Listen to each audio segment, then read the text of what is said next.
Welcome everybody to 52 Living Ideas. Today is a Monday. It's a Poetry Monday, and we are going to be reading our favorite poems, followed by breakout rooms. Breakout room topic today is integration of mind, body, and heart. And then we're going to come back, share the poems that we came up with, and then we're going to discuss things poetic. So let's get started with Maritza. Hi, everyone. Good evening. So amusingly, we're talking about integration. The title of today's featured poem is Defeat. It's by Kahlil Gibran. It's possible I'm saying that incorrectly. So here you go. Defeat. Defeat, my solitude and my aloofness. You are dearer to me than 1,000 triumphs, and sweeter to my heart than all world glory. Defeat, my self-knowledge and my defiance. Through you, I know that I am yet young and swift of foot, and not to be trapped with withering laurels.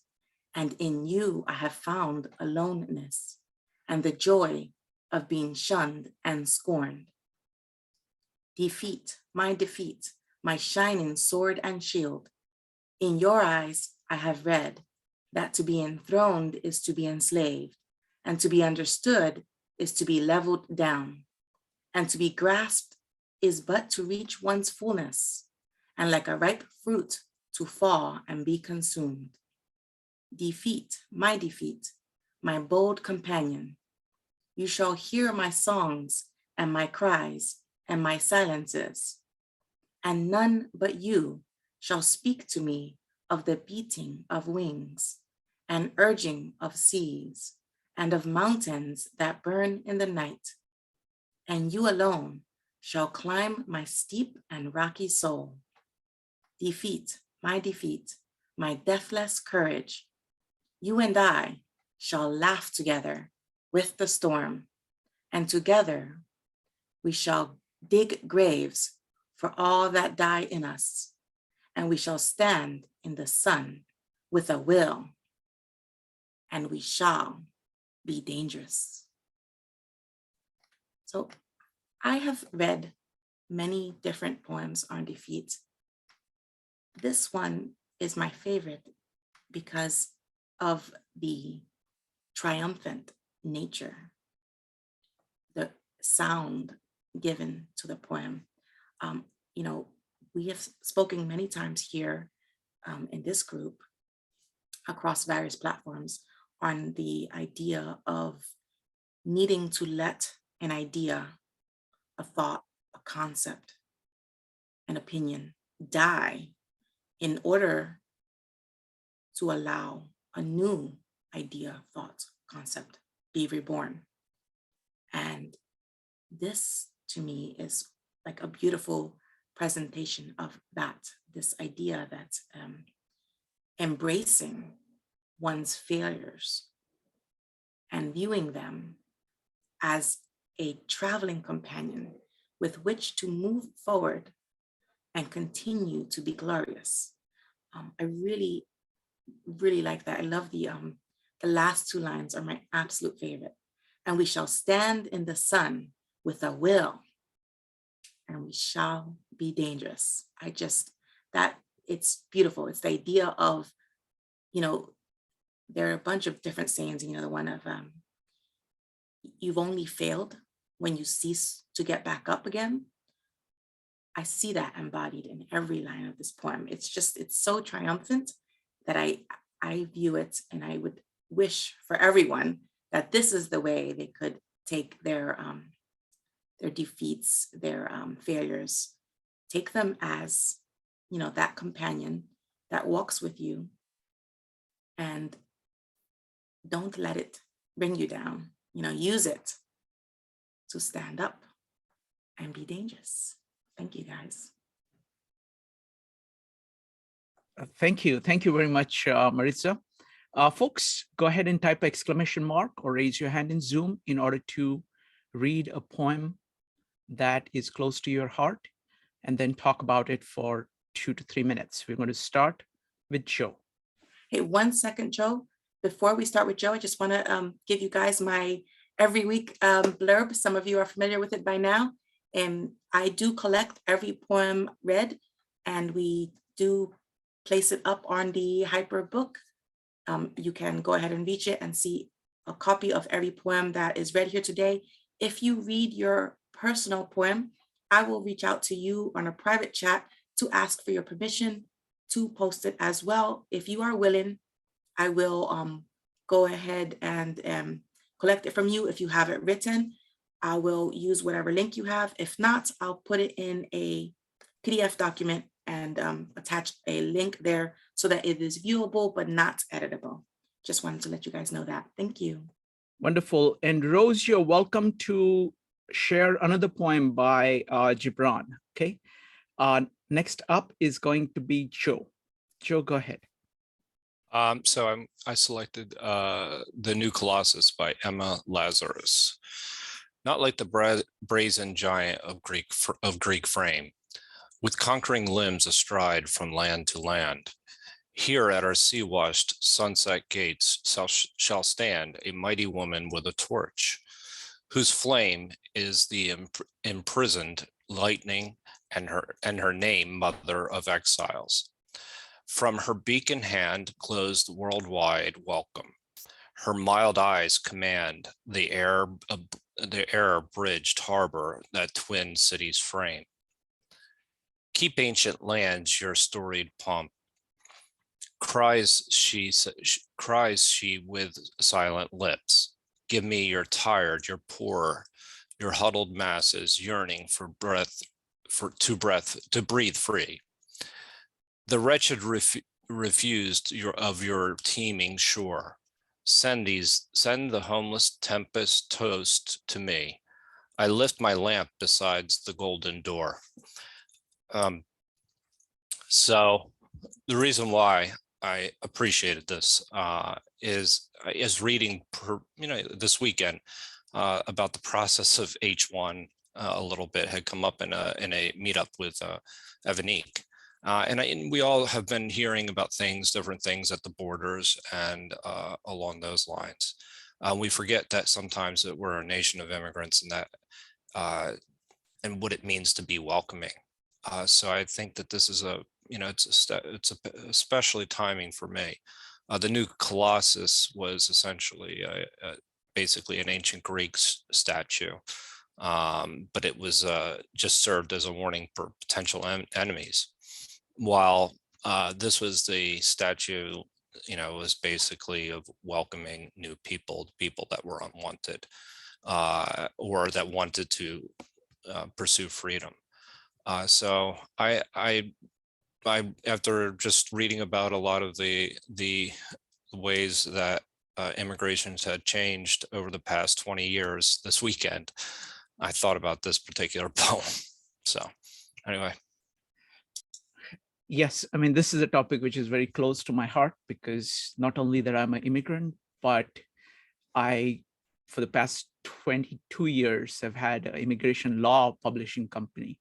So we've been writing about this. I write about this almost every week. And so one thing I would say about this poem is to realize what it would be like for an immigrant at that time to actually come and see this statue. You would have come on this voyage, which was actually very dangerous. You did not know whether you would actually make it. And then people describe it. Give me just a second here.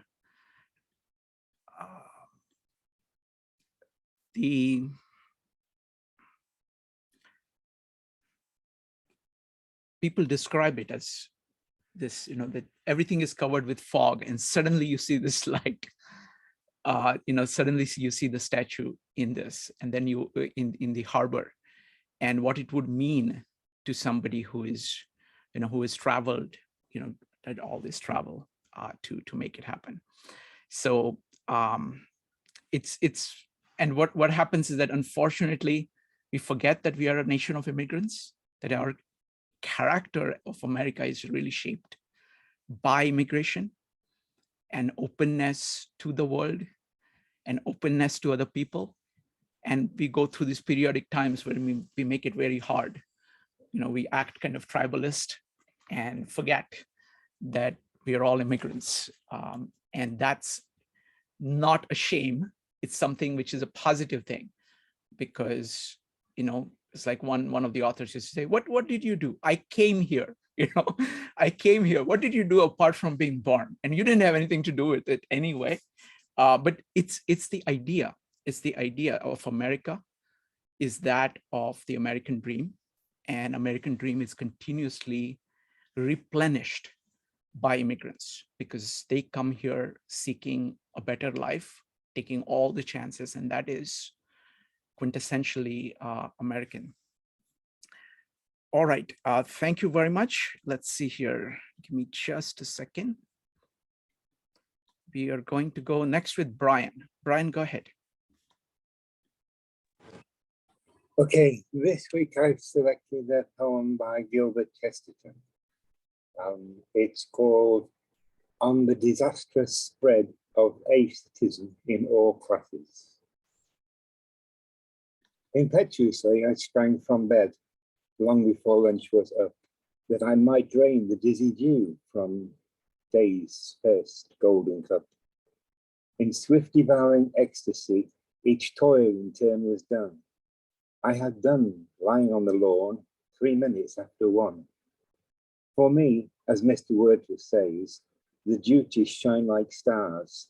I formed my uncle's character, decreasing his cigars. But could my kind engross me? No. STEM art, what some escapes her. Soon I was drawing Gladstone's nose on scraps of blotting paper. Then on to play one-fingered tunes upon my aunt's piano.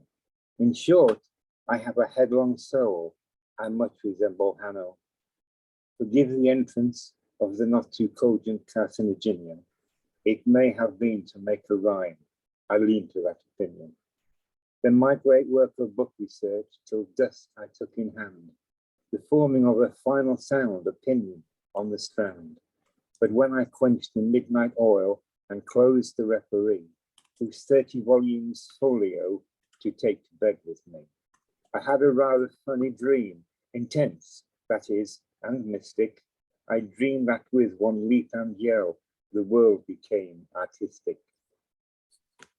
The shopmen, when their cells were still, declined to open shops, and cooks recorded frames of mind in sad and subtle chops. The stars were weary of routine. The trees in the plantation were growing every fruit at once in search of a sensation.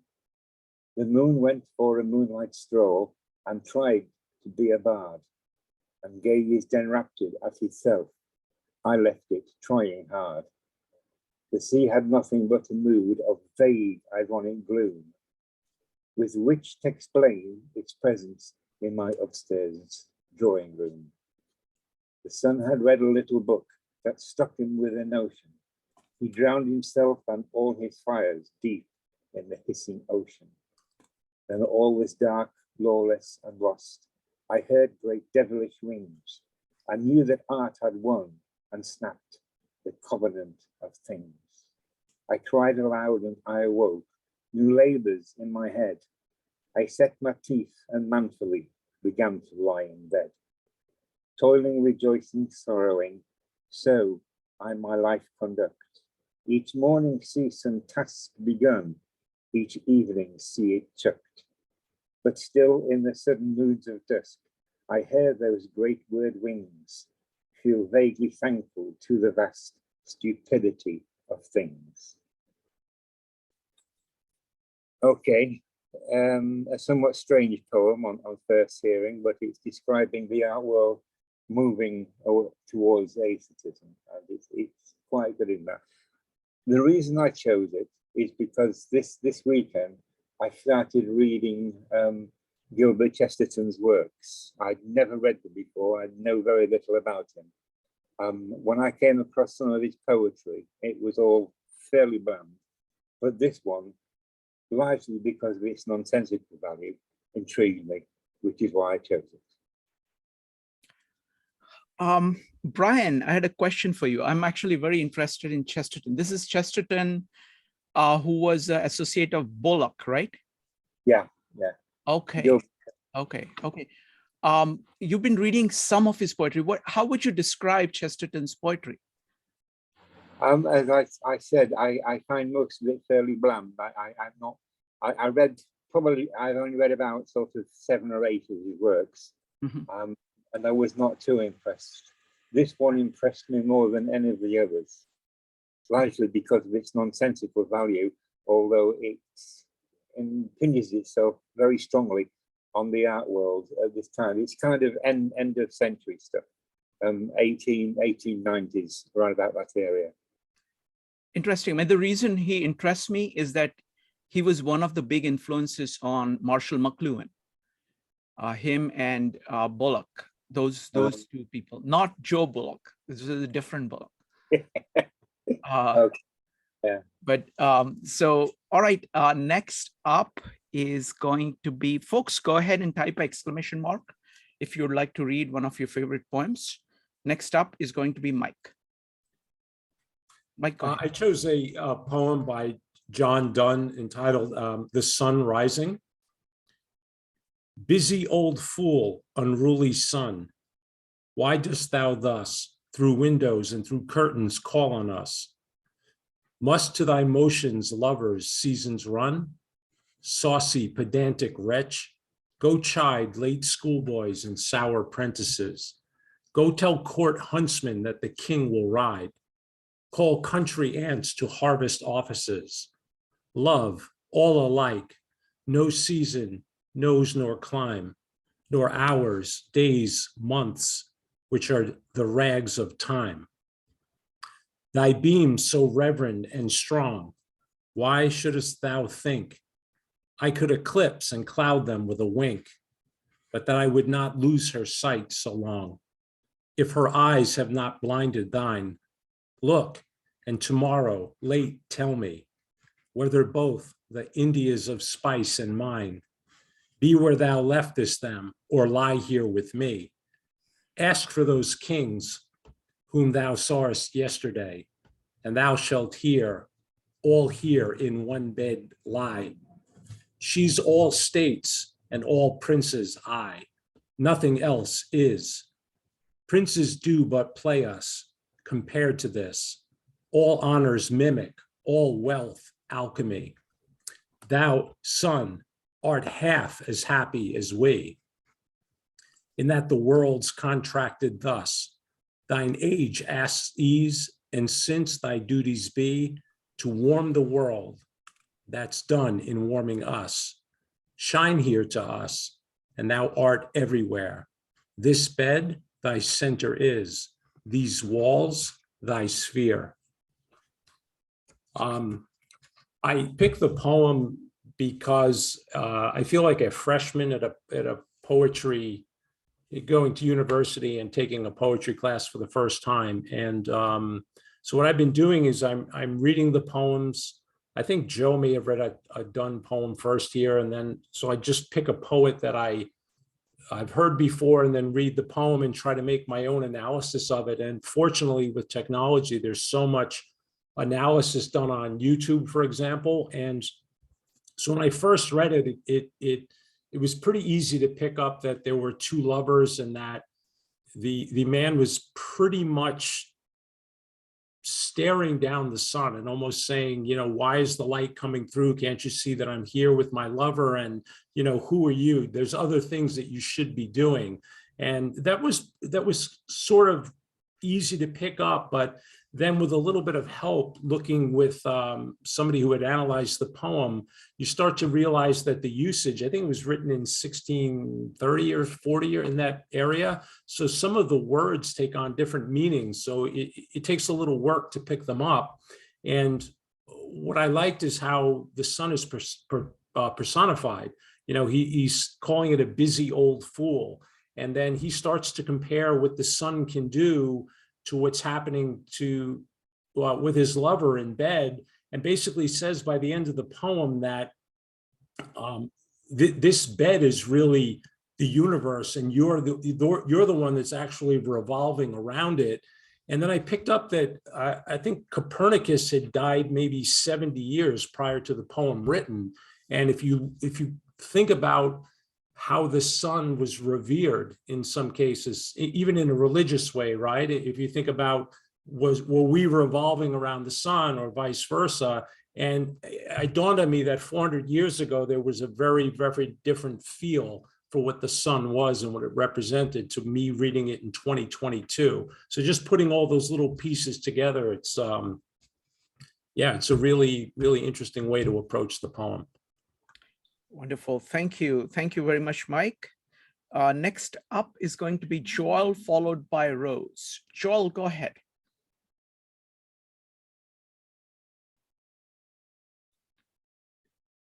Joelle, you need to unmute. Yes, sorry. Just hold on one second. So it's a poem that I wrote a few years ago, and it's titled Unconditional Love. Know that you're loved, know that you're gifted, that you're inspiration, that you're passion, that you're beauty, that you're dazzling, amazing. Despite what you have tattooed on your soul, like like you're chained forever. He doesn't let you down. It sticks to your skin. Seek to fight this past. Recognize that you have arrows planted in the heart, but that you will fight against this wound of the past, far too heavy to talk about. A promise that you must keep at all cost. Respect yourself and love yourself. Remember, you deserve the best. Don't get carried away by a drop of love. Not enough for you. You need more than a drop. Oh yes, and abundance. Sorry, it's actually a French poem, but like I had to translate it in English. Yeah, I wrote it for it's basically for all the people that actually don't feel loved. And I think in this world, I think we need more love. And I think a lot of people are lacking love in their life, in many areas of their lives. And I got inspired to write that to all people that needed encouragement, to needed just to know that they are loved. So yeah. Wonderful. Thank you. Thank you very much, Joelle. Really appreciate that. Shrikant, Yes. if I may, Joelle, may I ask you to read it in French? I would love to hear it. Yes, it's nice in French. I can read that in French. One second. Thank you.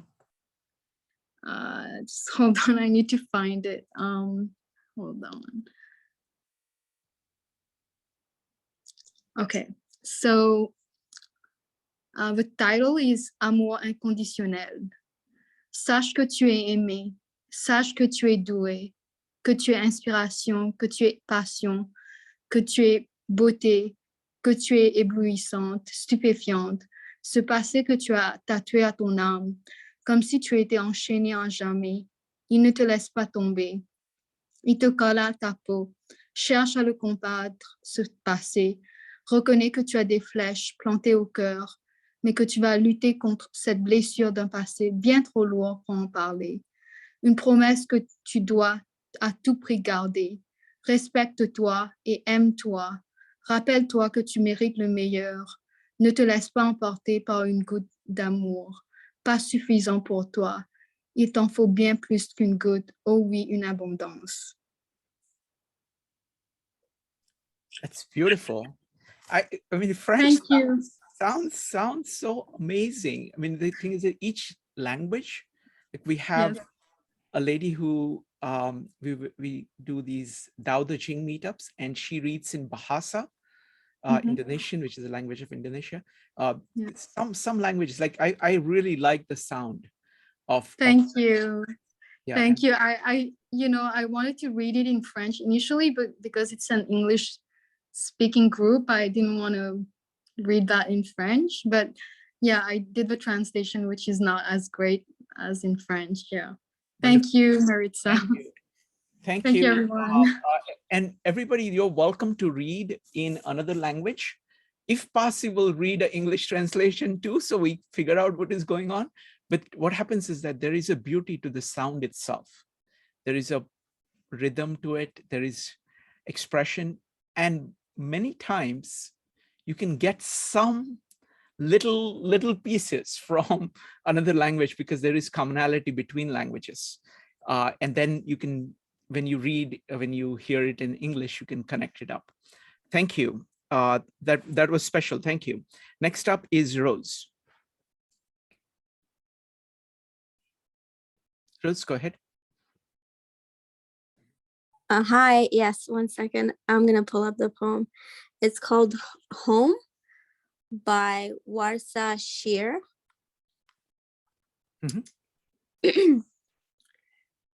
No one leaves home unless home is the mouth of a shark. You only run for the border when you see the whole city running as well. Your neighbors running faster than you, breath bloody in their throat. The boy you went to school with who kissed you dizzy behind the old tin factory is holding a gun bigger than his body. You only leave home when home won't let you stay.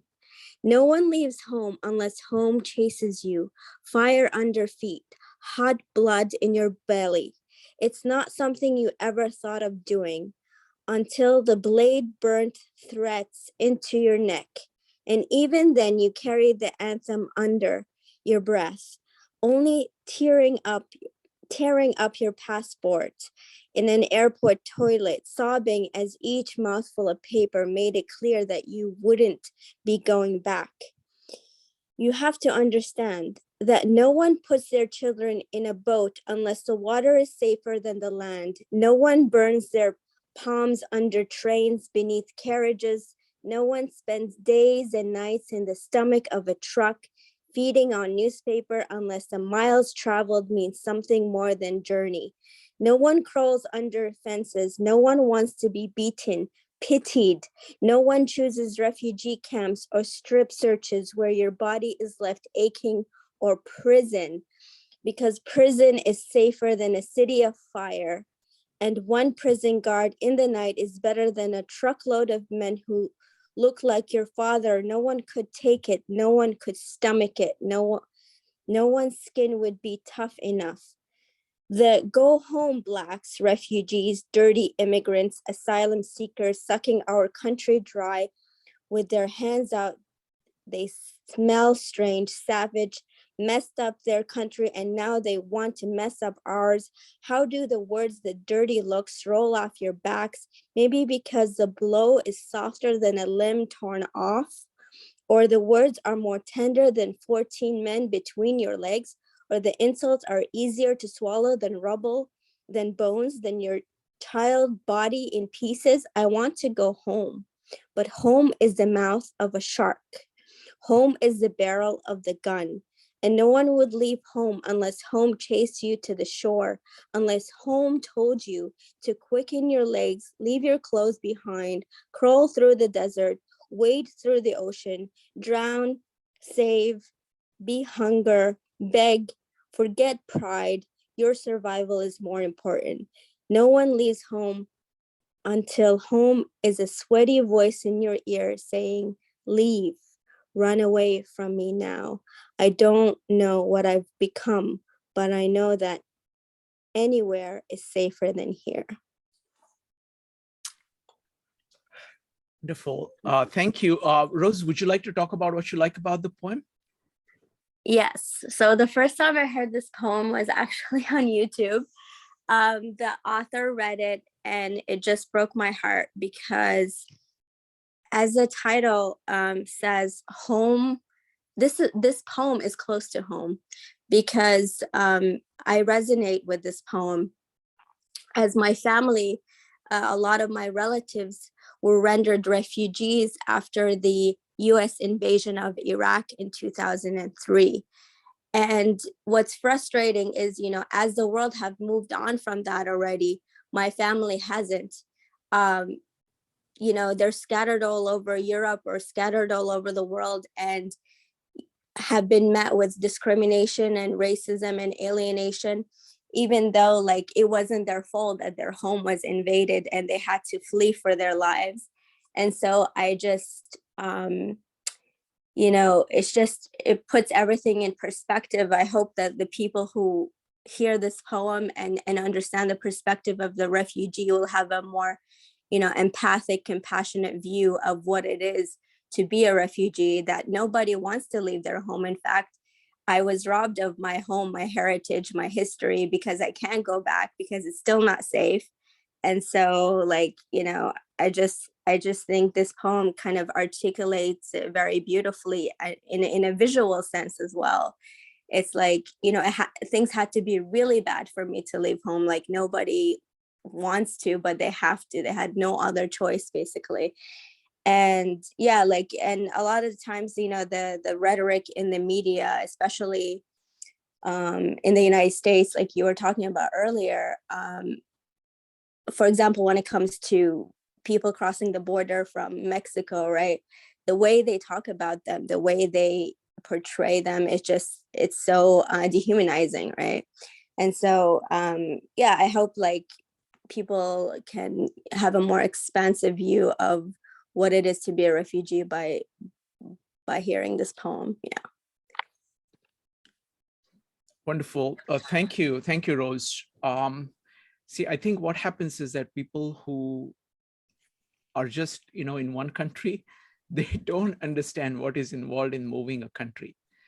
You know, it is actually very much true that it is very hard to leave the place you grew up in, because you're leaving everything behind.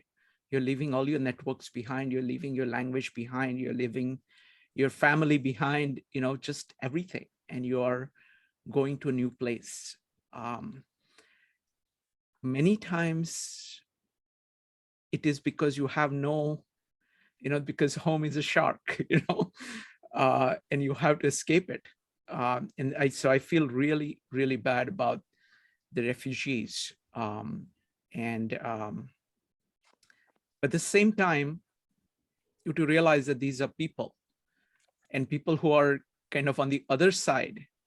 You have to realize that, you know, that's a temporary situation, and you actually see them over time.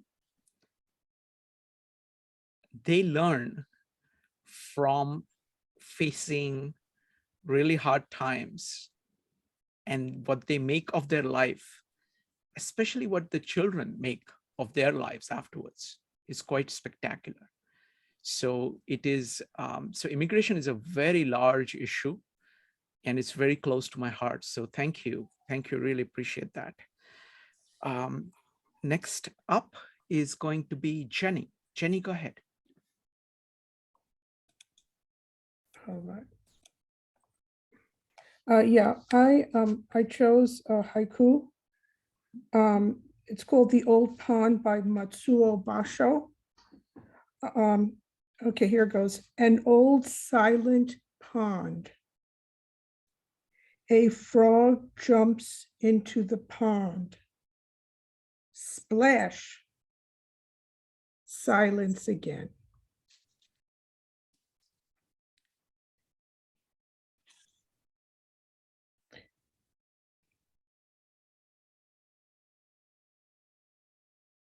Would you like to speak about it?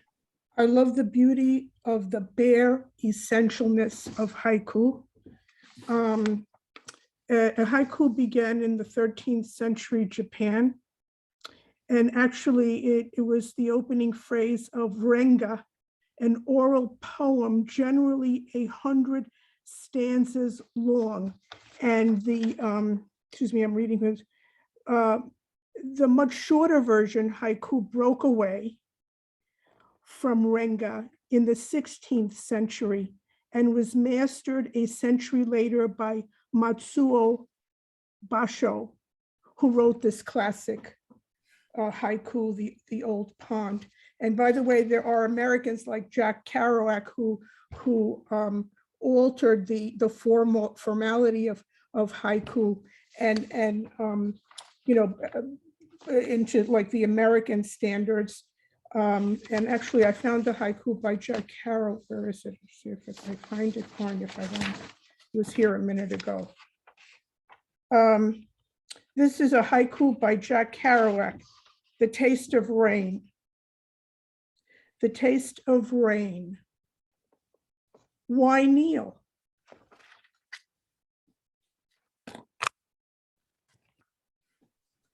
Thank you. Thank you, Jenny. Appreciate it. Next, we're going to go into the breakout rooms. And Maritza, I'm going to facilitate a breakout room today. So please tell me what needs to happen in the breakout rooms. Okay, if I may, I wanted to read one. I forgot to put my hand up. I apologize. Before we go to the breakout rooms, Sure. I want to share one more poem. It's a poem by a Puerto Rican artist. She actually has a little museum in Puerto Rico in San Juan. Her name is Lady Lee Andrews. This poem is called Little by Little. I'm letting go, little by little, but I am. It sometimes hurts. I sometimes cry. I sometimes erase it all. And sometimes I try and I can't. But I'm letting go. I am. That's just the way I am. I can't help it anymore.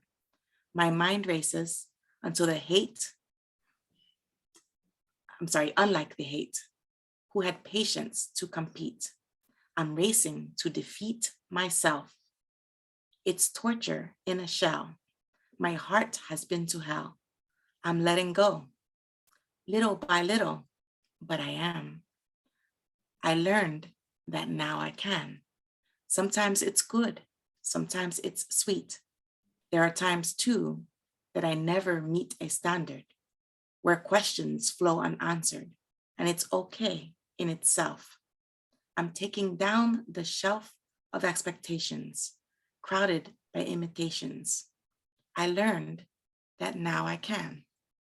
I'm letting go, little by little, but I am. So a couple of the poems that others have read here today made me think of this one, so I went looking for it specifically. Okay, so what we've been doing. Let's do one thing. I'm going to ask Joe and Mike if they would like to facilitate this. Joe and Mike, would you like to do joint facilitating in one of the breakout rooms? It would be a pleasure to work with Joe Bullock. Okay. I've always wanted to work with Mike. It's Right. been my live stream, so you're actually helping me. Okay. Yeah. Wonderful. All right. So Maritza, please explain to these newbies, how do you do facilitating in a poetry breakout rooms? Okay, so we're going back. We're going to erase. So Jenny, we did try to do Renga last week here in our collaborative poem breakouts, and we found that we don't have quite the time to reach the depth that the good Renga usually provokes. So we're going back to our format, more like the exquisite corpse style. So what we are doing, we're going to provide everyone with a focusing theme, just to kind of help set the tone for where our minds are going to wander today. And the theme today is integration. And we're looking at the idea of, there's two Joes. Sorry, apologies, I got distracted by two Joes. He decided he was gonna duplicate himself. So the theme is integration. And what we'll do is in the breakout room, the moderator is going to collect all the lines. Everyone will create lines together. So it's really just a matter of just throwing a bunch of lines out, and they all get collected together. And then together you can rearrange them how you think would work best. So you do have 20 minutes, and there's two ways to do it. You can kind of take some time. I think over the weeks, what I have found across various different breakouts is that what has been working best is to put a blank page up on the screen, and everybody collaborate together on the poems. I know that some breakout groups have done a Google Docs, and then everybody writes their lines together. If you have the misfortune of being in my group, I don't have Google Docs, sorry guys. But so that is one way to do it. Joe and Mike, do you guys have any questions about how it would go?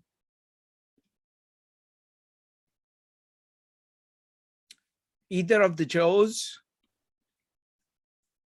There are two Joes. There are. Okay, looks like they're all set.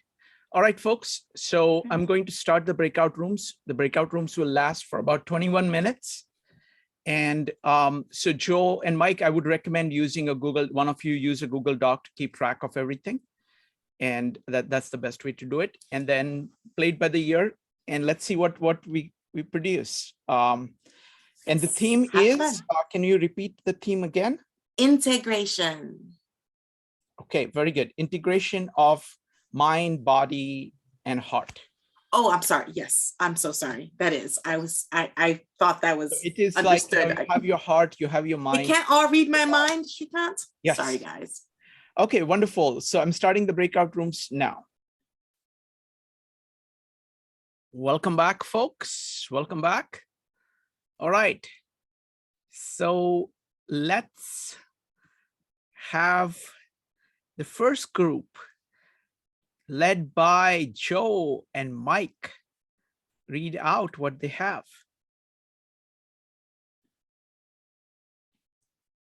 Okay. Disjointed and connected, there is no integration without disintegration. At the crossroads of uncertainty, my soul awakens from an internal slumber. So I act with all of me. The effect is felt dramatically. I am the trinity of this earthly world. Concurrent sensitivity across those three is hard to pull in unity. When the body breaks, the spirit keeps moving me forward.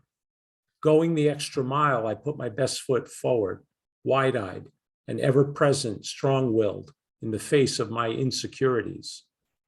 When I focus my mind, I am capable of anything. The body is the house of the spirit, and spirit is the life manifesting through the matter. Sometimes the mind is willing, but the body is weak. In moments of weakness, I become more compassionate to others. So which one of you gets to choose today? Wow. Can you please read it one more time? This is Sure. Very nice. Disjointed and connected, there is no integration without disintegration. At the crossroads of uncertainty, my soul awakens from an internal slumber. So I act with all of me. The effect is felt dramatically. I am the trinity of this earthly world. Concurrent sensitivity across those three is hard to pull in unity. When the body breaks, the spirit keeps moving me forward. Going the extra mile, I put my best foot forward, wide-eyed and ever-present, strong-willed in the face of my insecurities.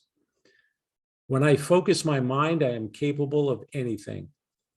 The body is the house of the spirit, and spirit is the life manifesting through the matter. Sometimes the mind is willing, but the body is weak. In moments of weakness, I become more compassionate to others. So which one of you gets to choose today? Wow. Wonderful. So now we'll have Maritza read, and then we'll go back and talk about the experiences in the breakout room. Maritza. Okay. Heart, so protective, so guarded, mind racing, heart racing, body racing, racing. Keep pace with the surfing soul. Integrate love, mind, body, and heart. At least one is always lost. Open mind and open heart. Transcend beyond the body. The other two incomplete. A constant dance for balance and control. As the body lays here and listens, emotions fighting for dominance, adrenaline rushed, breathing, hushed, mind going too far with its logic. The heart beats it out of me, body in constant state of compensation. Logos, pathos, ethos, eros. Taking a deep breath, one day at a time. In time, all becomes whole. Wonderful. Could you read it one more time? This is beautiful. Heart, so protective, so guarded. Mind racing, heart racing, body racing, racing. Keep pace with the surfing soul. Integrate love, mind, body, and heart. At least one is always lost. Open mind and open heart. Transcend beyond the body. The other two incomplete. A constant dance for balance and control.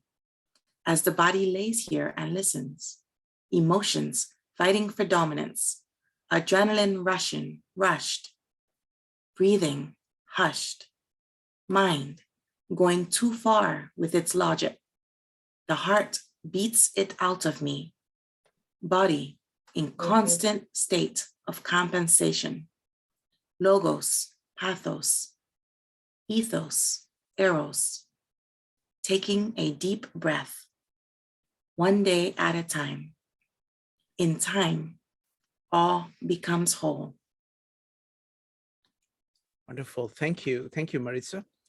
Now, what was the experience like? Or if you want to just talk about these themes of integration, we can go ahead and do that. But first, I want to hear the experience of Mike and Joe.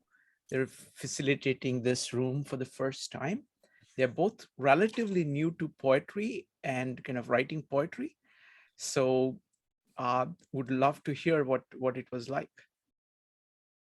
I liked it. I mean, you know, it was a lot of fun. You know, everybody participated. It was, and then, you know, it kind of, you see it just comes together right in front of your eyes. So I actually really enjoyed it. It was, yeah, facilitating a room is a lot better than I thought it would be. It's a lot more, you know, I don't know, you're a lot more involved. So that's what I switched computers so I could actually type instead of hit on a board. But it was, yeah, no, that was a very, it was a good experience for me. I appreciated everybody's thoughts. And I was trying, one thing I did is I think I found myself trying too hard to think about how much we've talked about the integration between body, mind, and spirit, and trying to bring that out. That was one of the challenges, but, you know, because it's such a deep topic, all of a sudden I started thinking about like Aristotle's 4 causes, and I'm starting to think, can I integrate that and somehow to this poem? And then I was like, all right, I'm overthinking it. So I was like, that's just not going to happen. But anyway, that was one of the revelations, is not to think too hard and to let it go, and to really just allow yourself to say what comes out of your mouth. It really mimics the exercise that we used to practice with, you know, put all your thoughts down on the paper in 5 minutes, and then try and just start to order things from there.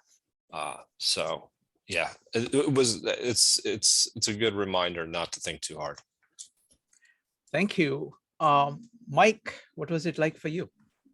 Yeah, well, much of what Joe just said, I'll just add that it's such a difference when you hear it being read. So I had a chance to read ours aloud, and then when I hear Maritza read, and even Joelle reading the poem in French, it is such a huge difference how the words, how the inflection, and what emotion you can put into reading or hearing somebody else read, how much the human contribution of the voice does to the words on the page. That was my biggest takeaway today. So I think they were both just great to hear. Wonderful. Maritza, what was it like in your breakout rooms? And then I'm going to ask everybody about their thoughts about this integration. You know, we can continue talking about it. You can talk about it poetically or philosophically, any which way you want. Because art is an integration, if you look at it, like if you look at poetry, right? It is like the mind, your thoughts, your feelings, and then the expression. You're actually speaking it out or you're writing it out. So there is, all three of them have to come together in order to create the experience, this kind of inspiring experience. So Maritza, how was it in your breakout room? So this breakout room, more than any other I've been in, and this is week 10. Can you believe it? We've only almost been doing this 3 months. But in this one, there was this lovely back and forth of thinking on how best to incorporate some of the themes that we saw coming through in the different lines. So, we got a bunch of lines down, and then we spent a nice amount of time in the end kind of talking about how it had formed and how it shaped and what it was we were saying. And one of the beautiful questions was asked was like, are we saying that we believe that an integration doesn't exist? And then, we saw that the response was, well, based on the lines we've provided, I think we obviously must be saying that because it must exist within us, because that's what's come out onto the paper. And, I've often said that the beautiful thing about the collaborative poem, when we have a theme, it's like whatever it brings to mind is what comes out through the different lines that we're putting on paper. And it shines a spotlight on some aspects of the theme that one may have known, but it hadn't occurred to us perhaps that we thought. Like in my group, what came to mind for us was that this was a very internal process, a very intimate thing that we're talking about, a very delicate back and forth that we're having with ourselves, that we must have with ourselves, and that it's eternal. And so it takes on this ephemeral, like, achy longing, like it comes to mind for me is like a very gentle flute playing almost. And you can see that coming through in the poem. So it was nice. This is one of the most robust discussions that I've had the pleasure of having within a group. It was quite lovely. Wonderful. So now let's talk about this issue of integration of these three things in poetry, in art, in life. Any comments that anybody has about the topic of integration? Jenny, you had something.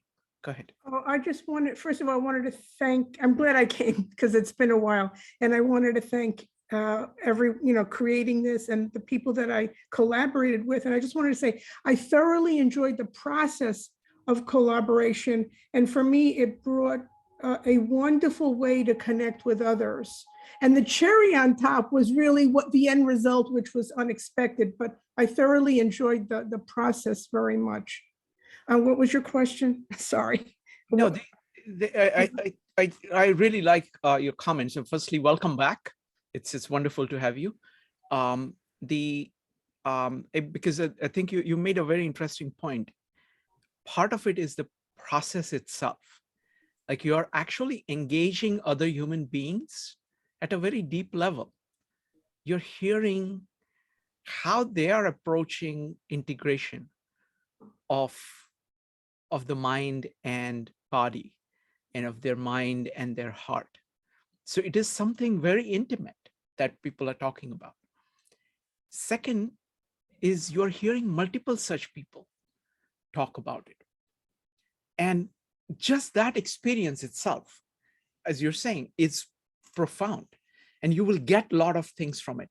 And then cherry, as you're saying, cherry on the top, it's like all of you collaborate and you actually work all of that stuff that is coming from your heart, your ability to discern things, see patterns, is being used to shape something together, which is outside of you. and you are kind of working on it together. And then when that happens, it kind of, comes together actually. And that looks very beautiful because it is far greater than what any one person could have done, because it is so many different perspectives which are shaping and reshaping what is being made. So wonderfully put. Thank you. Folks, so just any comments on this, on the topic of integration of mind, body, and heart? Any thoughts? You can talk about it in the context of the poems, or you can talk about it in general as you want. Rose. On the topic of integration, I would say it's very difficult to achieve integration, as one part of you is always going a different direction. For example, let's say your body's tired, but your mind wants to be active and doing something, or that you're feeling emotional, but at the same time you're fighting your mind with the logic of it all. And so it's nearly impossible. I think maybe it takes a lifetime of meditation and practice to achieve integration.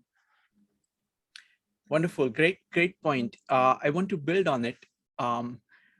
Aquinas has a very interesting term for it. He calls it contraries. He says these things are not contradictories, but contraries. It's like the yin yang. There is a tension. Like when you are using your mind, you're trying to be explicit, trying to be deliberate, trying to be clear. Your heart kind of gets left behind a little bit because it is more expansive. It is trying to keep the whole picture in mind instead of zooming in. At the same time, it is giving you some feedback, your mind some feedback, which the mind actually needs in order to do its work. So there is this combination of tension between them. The philosophy that talks best about this is the Chinese philosophy, the Yin Yang, or it is you see this in Tao Te Ching that we are studying, of this dance. It's, I think, best thought of as a dance.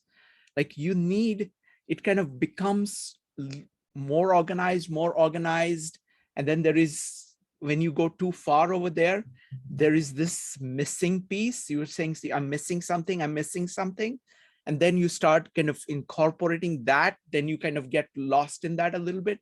But in this entire process, you're making progress. You're making progress by going back and forth. It is like again, using Aquinas, it's like going from like a crisp idea to trying to implement it. While implementing it, figuring out that there are some things that the idea did not capture. You're getting this observation from reality about it, and you're trying to integrate it back into some idea which is different from the original idea. So there is this pressure that the world, your actions and observations are putting on the ideas that you have, and then your idea is driving the world, driving your actions and concretes. So there is this back and forth kind of action. And I think the integration is not like a pristine, pure saying, okay, I have an integration, I have it now, that's it, it's done. It's more of a process where things become more and more integrated. And it is a continuous kind of a process that keeps building. And it has these periods of uncertainty, surprise, disappointment, fear in the process itself, as you're truly open to both the world and what is within you at the same time. Joe. Yeah, it's been interesting as we, explore these three texts and to discuss the depth of the mind, body, and the spirit connection. you start to see it much more clearly, and which is why I'm eternally grateful. And yes, not even Aquinas gave us diagrams, so we should mention that. But with that, with understanding that, you start to see very clearly, all right, it's our understanding of the world. This is our mind. This is how we think things through. And then what is our heart? You know, what is actually in our heart? And our heart has to surrender to what is, to what we actually know about the world. But then there's also our body and our actions and our words that we actually, and how all these are actually integrated with one another. If you don't have all three, then you're completely out of balance. So if you're lacking understanding, or if you're unwilling to surrender to what you know to be true, or if you're and unwilling to act on what you know to be true, all three of these, it's what makes us who we are. And you start to see that the interconnectedness and the models that we've put together, you can see them in all three texts. I mean, truthfully, I must admit, I see it probably deepest in the Gita, than all the other texts. But you know, the Bible has its own way of actually approaching this, and it's very deep as well. But I feel like the Gita it really captures looking inward in order to move, you know, outward. So like that, and that's part of this process for me personally, is kind of understanding yourself, accepting yourself, and then taking action. But again, this is mind, body, heart, that you're touching on all three. And it's this integration that if you're out of balance, it doesn't work. It's beautiful. Thank you, Joe. So Joe talked about these different traditions that we've been studying, of Bhagavad Gita, of Tao Te Ching, and of Bible, that provide their own way of bringing these things together. What have you used? What have you found useful in bringing, you know, to achieve this integration? So any thoughts? Go ahead and type an exclamation mark. Go ahead, Joe. Yeah, I mean, the thing that becomes most evident to me is this need to surrender to what is. And that's one of the things that I find to be, it's difficult, you know, because there's a form of self-acceptance that comes into this. There's self-awareness that factors into this. Yeah, I mean, but to me, that's kind of where you start. It's not where you end, but it's where you start. As you start to, and that comes back to this idea of surrendering, or an abandonment of oneself to where you are in life. And I think that's a really important thing to at least as a starting point. Wonderful, thank you. Let me see. Let me do one thing. I cannot resist this. I want to tell you, I want to show you a quick diagram which summarizes my understanding of the integration, and see if anybody has any thoughts about it. This is like summary of my understanding of information about integration. So can you guys see the diagram? Okay. So for me, this is what it is. You know, there are these three primary axes. There is the heart, there is the mind, and there is the body. These are some things that are inside you.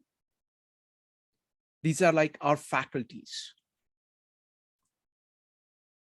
And actually, a lot of the integration is achieved by these three combo axes, these combination axes.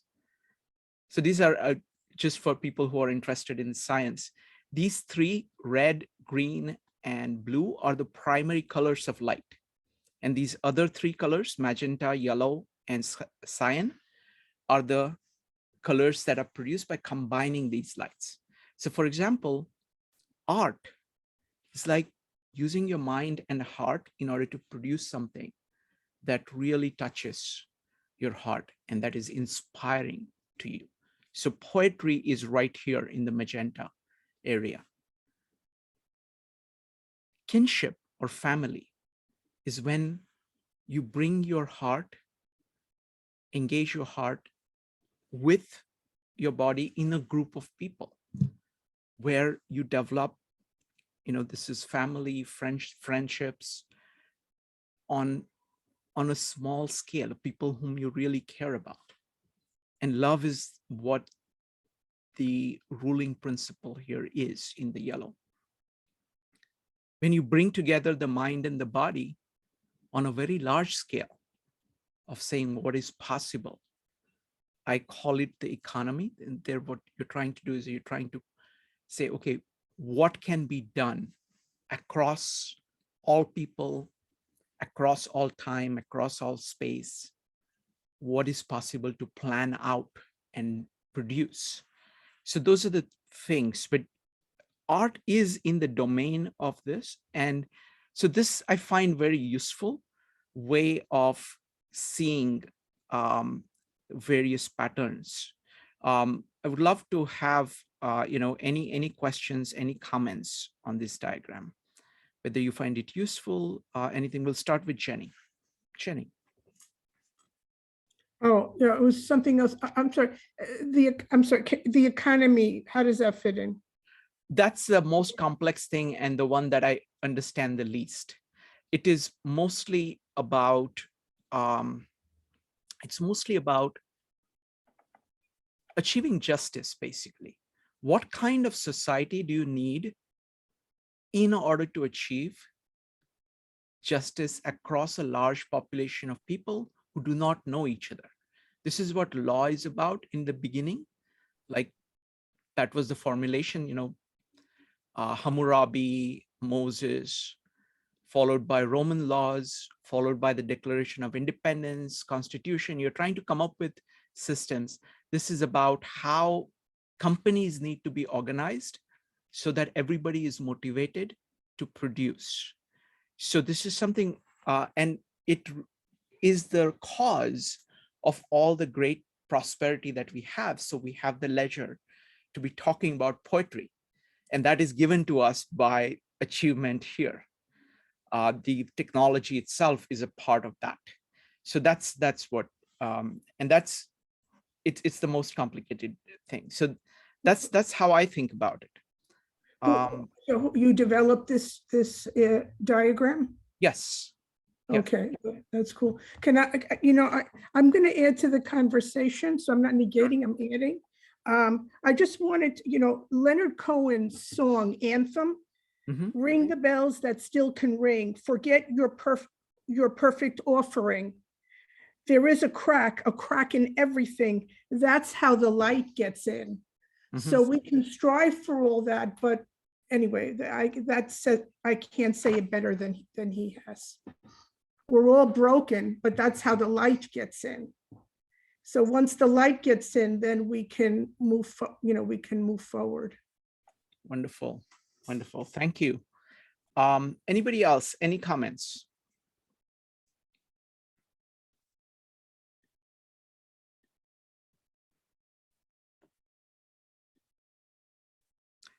Let's see. It's going to be Maritza followed by Mike. Maritza. For me, I like the I'd mentioned earlier, I like the kaleidoscope aspect of it, the focusing in and then focusing back up. I think we saw that a little bit in our point in the two collaborative poems today, the shift and focus of, are we going to be looking very, very small in one frame, or are we going to expand the view to look a little bit wider? And I can see that there in the diagram you presented to us today.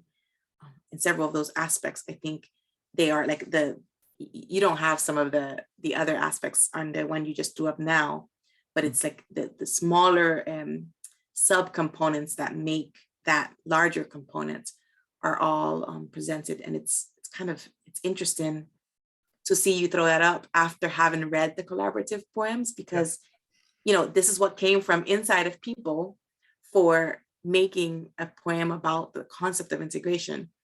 And many of those aspects are verbally presented in the poem. You're using a more succinct one word, but we could pull out so many different words from each of the poems and place them in different components within that hexagon, which is kind of neat. Excellent. I have put it as a background. Is it, are you seeing it the right side up? You're able to read it correctly, or is it backwards? It's a little tiny. No, but is it backwards or is it right? It's art. right. It's perfect. When you're speaking and you're spotlighted, I can see the whole thing. It's actually quite nice. Okay. Oh, you have it on speaker view. Oh, okay. Yeah. If you put it on, put him on presenter view, or what is it? Speaker view. And you can see it very nicely. Is it okay? All right. So I just want to make sure that I have place for my head, that it doesn't, it's not like a halo or anything like that. But if you do that, Shrikant, it does kind of get in the way. Don't do that. Okay, wonderful. All right. Next up is going to, and any comments? So Mike, followed by Joelle. Mike. Yeah, I like Maritza's idea of taking, using poetry, for example, and then trying to plug it into what you have there, like taking our own interpretation of any subject matter and putting it into that diagram. this is the first time I'm seeing it, but earlier in the day, in the meetup, I was thinking just specifically of mind, spirit, and body. And I had mentioned, I don't know, maybe about 2 months ago, I went back to church, and I've been going somewhat regularly. And I realized that I'm actually engaging all three. So the mind, I had gone to Catholic school for 10 years when I was young, through grade school. So when I'm in church, I'm not always engaged in the sacraments, but I am at times thinking about the logic and the what it is I'm doing with my time. I'm using my memory to go back in time and what religion meant to me then and what it does now. In terms of my spirit, well, then obviously, if there's a reconnection going to church, I'm engaging my spirit. I love to go just to hear the priests say, give each other the sign of peace. So post-COVID, just having the ability to wave to somebody that I don't know is engaging my spirit in a great way. I listen to harmony. There is one priest in particular who is fluent in German, but speaks with an incredibly gorgeous Italian accent, and then sings beautifully. And just some of these very simple, like hallelujah, for example, it's one word, but just the way that is sung in church in harmony, the spirit just explodes. And then in terms of the body, it forces me to sit with my back straight. There are 2 or 3 times during the Mass that I'm asked to kneel, and I'm conscious of my body. Where is my back when I'm kneeling? I remember being a kid in Catholic school and being slumped and not wanting to kneel, because if I was going to kneel, it put pressure on my back. So we would all slump.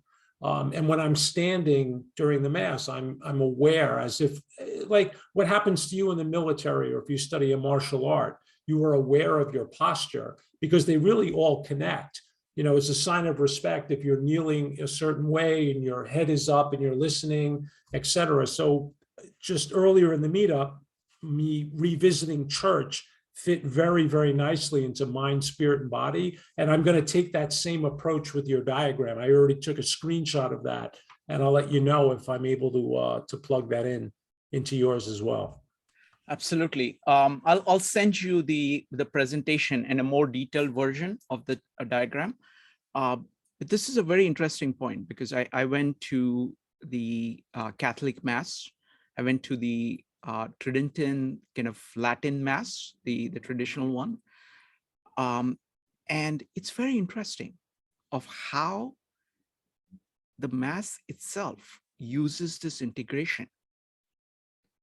words are being spoken, there's meaning, which is addressing your mind, but it is being done in a context which is so rich in all the senses. You know, you have the music, you have the incense, you have other people. So it is not just you reading a book. You're surrounded by all these people. You are going from standing up to sitting down to kneeling progressively. You are listening and then you are singing. So it's full body experience in every way. You, of course, you know, the culmination is the Eucharist, where you have the eating of the bread, and so it's a very powerful demonstration of how all of these things come together. Like in John 4, we saw you hear the word, that is engage the mind, you love it, that is engage the heart, and then you walk, actually move to create the community. So I think all of that, you can see it in these institutions. And one of the reasons that these institutions have survived as long as they have is that they actually have integrated these ideas into daily life, so that you focus on those ideas, feel the right way about it, act the right way. You do that individually, and you do that with people towards whom you feel kinship. So you're actually building a community in that. So excellent observations. Next up is Joelle. Hi, I'm just really, it's my first time, but I'm really, I want to say that I'm really enjoying this, and I can really relate to Mike. I was raised a Catholic, and then I left the church for a little bit, but I really felt that I needed to go back. And the whole idea of mind, you know, body and heart, as you said it so right, just like going to church and the whole process of praying and, you know, like being in community and having people to pray for you, like is just, I you know, I might be biased because, you know, I was raised Catholic, but I do think that it really enables like everyone to be less prone to like mental health issues, or be less prone to, because nowadays, you know, like we're speaking about a lot of mental health issues, and the biggest problem I think in our day and age is because a lot of people are lonely, and they feel a lot of loneliness, and we don't have actual, we live in a society where like everything is like going so fast, and we don't have the time to just pause and, you know, think about, you know, like, for example, like for me, it's prayer, or, you know, being in community, you know, and just the idea of, you know, like having all these areas in our lives, you know, come together, like the mind, the body, and the heart. If we don't take that time for ourselves, then like I think there's a missing piece. And somebody actually, I think, I don't remember who it was, I think it was Joseph. He spoke about like imbalance, right? How if there's one puzzle missing, then you're like, you know, you're creating an imbalance, or it is, which is really true, because we need all of them to be together so that we can be, you know, live a healthier lifestyle, be, you know, just be a better version of ourselves, pretty much. So yeah, I just think for me personally, on a spiritual sense, just having that actually helped me with the whole, you know, mind and body and heart, like to come together, because I did leave the church and I wasn't practicing the faith. And then when I went back, I saw the real difference it made in my life. And recently, actually, a friend of mine who never knew about religion and never thought about religion, and he decided that he wanted to explore the Bible. And so he read the Bible, and he found that this had meaning to him, right? This actually gave him meaning. So yeah, sorry, I don't know if people are religious in this group. Wonderful. No, let me address that. Fantastic points. So let me address it. So in this group, I mean, I would say several things. So you're speaking actually of many issues that most people in modern America face. They usually don't talk about it as explicitly as you're doing, but many people face this. What has happened is that the modern world is very fragmented. People get focused on kind of individual things and they lose track of the big picture. And we actually need that. We need like an integration. And traditionally, religion used to provide it. That was the idea of God, where everything kind of led to God. So another way of looking at it is that you need morality. You need an ethical ideal of saying, what is meaningful? And that's what I'm going towards. Now, about our group is that there are people here who are not religious, and there are people here who are religious. There are people who are here who are religious, but don't actually go to church or a temple or anything like that. But at the same time, they're spiritual in the sense that they are really trying to understand who they are. And they're trying to be the best person that they can be. So I will again describe it. I've been thinking about the same things using the concepts that we've been discussing. So if you see this, I call it, life as a radiant hexagon. So this hexagon that you see, which is full of light here, that is the ideal life. That is your ideal life. So think of that as your ideal life, okay? Now, what happens is that we can actually have feelings. We can get attached to some feelings which will take us away from it. We can get attached to some thoughts that can take us away from it. We can get attached to some material things that can take us away. We can do some things habitually that can take us away. We can have human interactions that are not really going towards the center. The core idea in all religions, including the Bible and everything else, several people have brought up the Bible, so let's talk about the Bible. Okay. The idea is that the God is right here in the center. And this life, where this hexagon is basically life focused on God, focused on the truth, focused on goodness, focused on the ideal.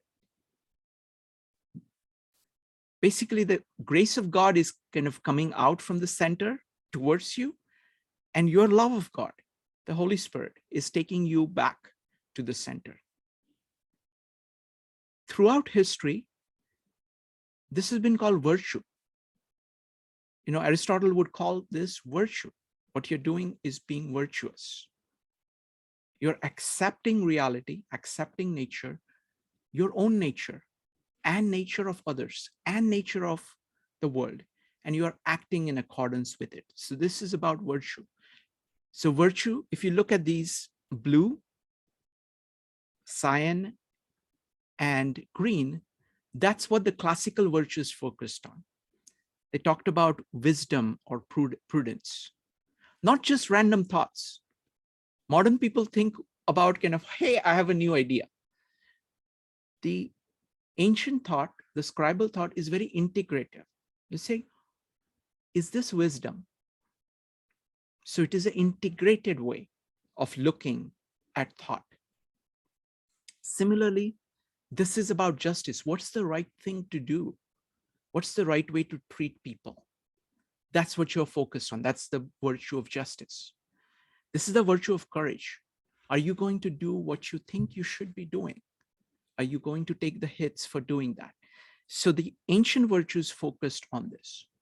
The virtues that New Testament adds are these virtues of red, yellow, and magenta. The red is about devotion. It's the faith. It's the belief in God. It's the love of God. This love, yellow, is the love of the fellows. It's the kinship. It is the thing that builds the church. It is the lesson that we talked about we're studying John 13, the new commandment, that you love one another. That's what this is about. And this is about hope. This is about inspiration, beauty. That's what art does. Art shows you what is possible. So these three are the Christian virtues: faith, hope, and charity. And these three are the classical virtues. But all of these together are virtues. And the way in which virtue is thought of, and this is something that you see all the great philosophers of the ancient world thinking about, is that is virtue one or is it many? And the answer is yes. It's the idea of one in the many. It's many integrating into the one. They're all focused on this.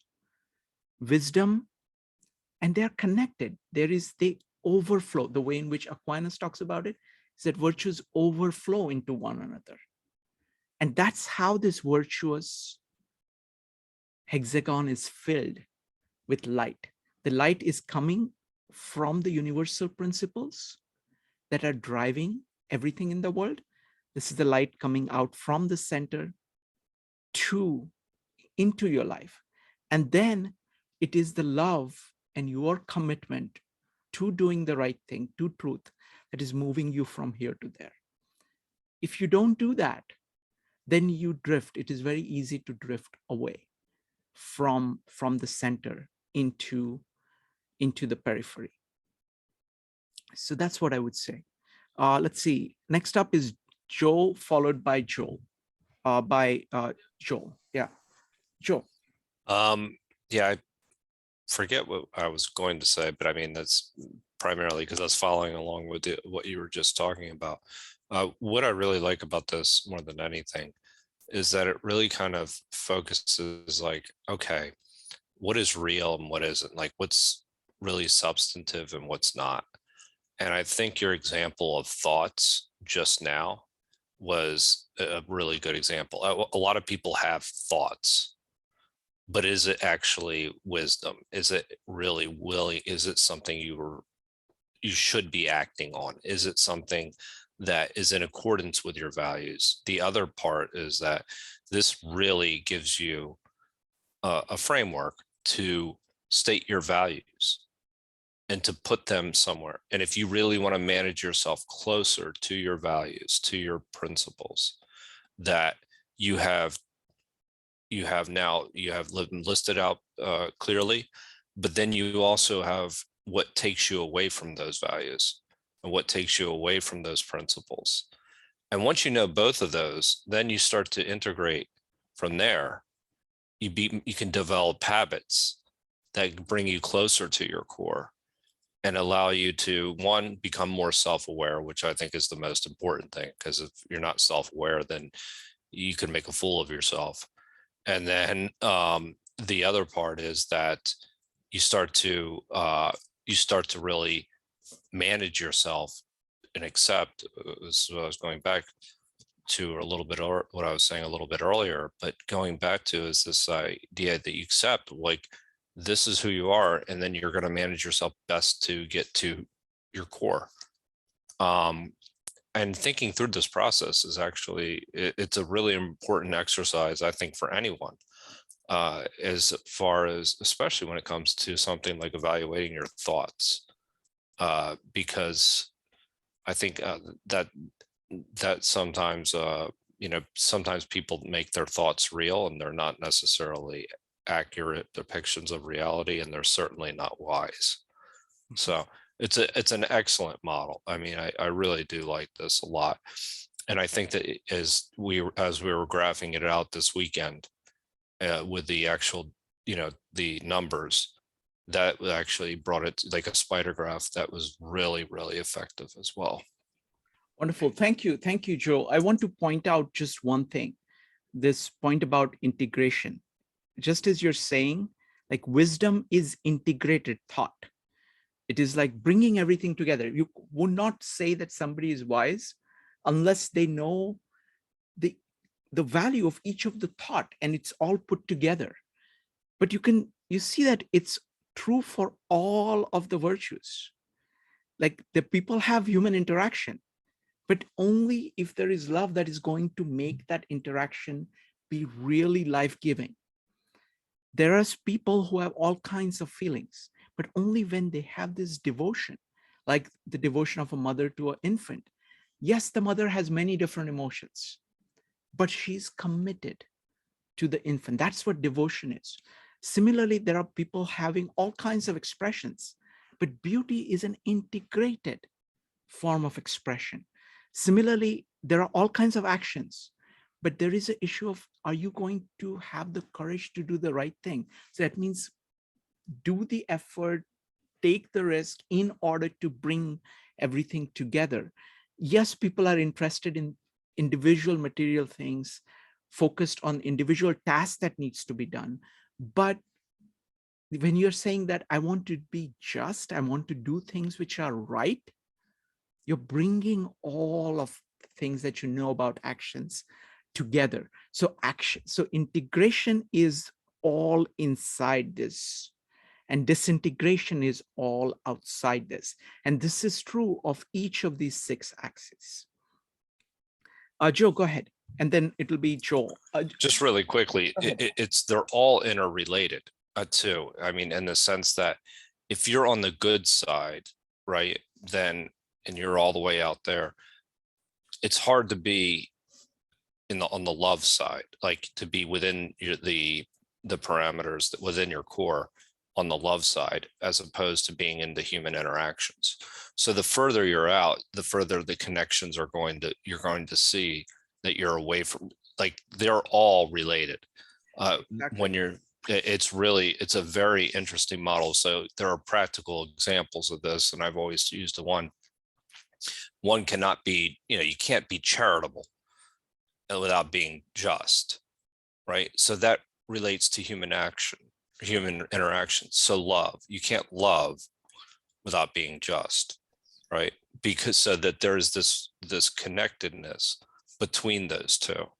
And there are practical examples. Again, I mean, I can provide ones, but I don't want to go into them. Yeah, but no, absolutely. That's a fantastic point. But the point I want to make is that just want to point out that this integration is there inside here. When you go outside, when you turn your back on the integration, you're saying, okay, I'm not really trying to be virtuous, then your thoughts start to depart from your feelings. So the further out, once you step out and turn your back on this integration, then there is no integration between this. So the circular integration and the integration, this radial integration, are together. So the radial integration of going back and forth between the spirit and matter, between function and form, between the living force and the way in which it is expressed, that is what keeps it alive. It is integrated this way, radially, and it is integrated this way, together in the same way. When you go out here, it is disintegrated from the center. You're turning your back on the center, and consequently, you are disintegrated from these other things as well. Wonderful. So Joe, I really look forward to exploring this further. I think we have just begun this conversation. I'm just putting things down. We are just going to go through a lot here. Next up is, firstly, Joelle, tell me how to pronounce your name. It's French. It's Joelle. Joelle. Okay. Can you say it one more time? Joelle, but Joelle. the French way is Joelle. But yeah, it's gonna be too hard sometimes for people to say. Sure. Joelle, you can say Joelle. Yeah. I found it so like the the picture around like the inner. I really found that was really nice to have that diagram showing the inner, and the outer.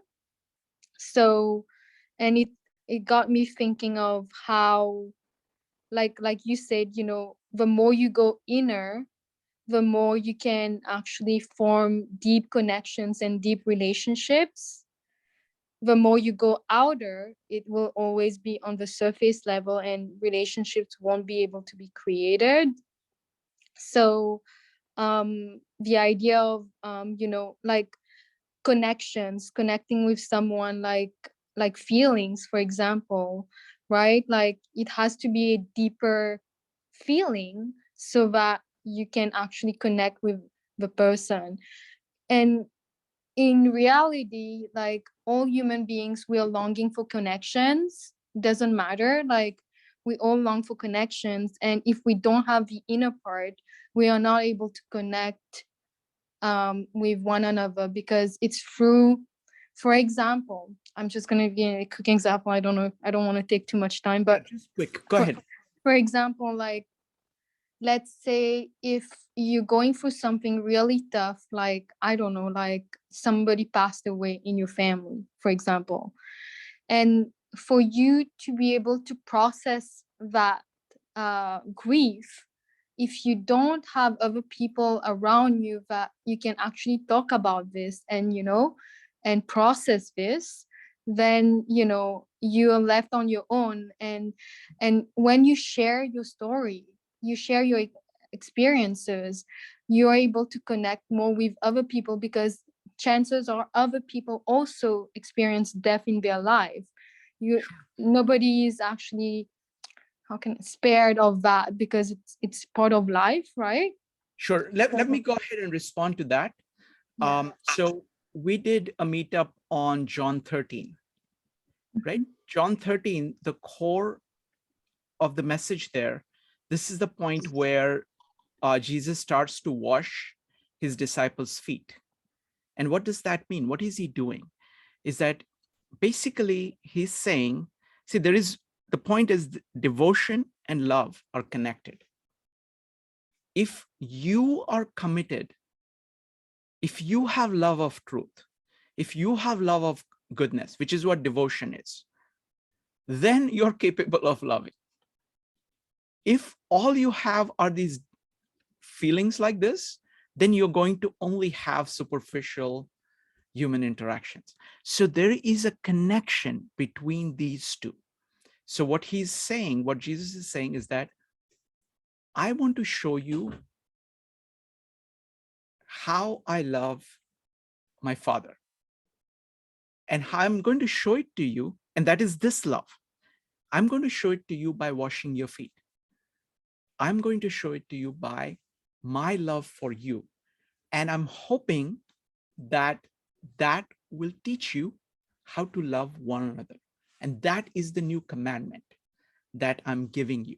So what it is showing is that he is showing this, and he's saying, after I demonstrate this to you, you can learn this, because there is this back and forth between these two.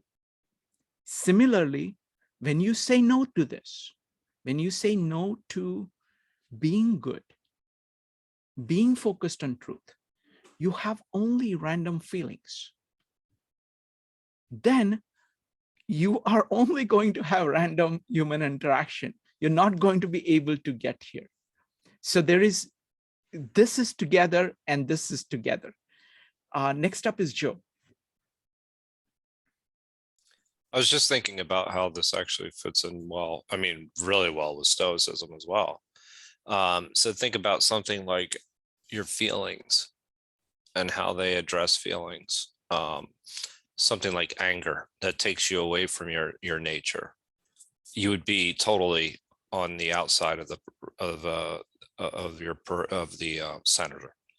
And then all of a sudden, what does that relate to? That relates to your thoughts, right? Because you're angry about something. So your thoughts, you feel like you've been harmed when you actually necessarily haven't.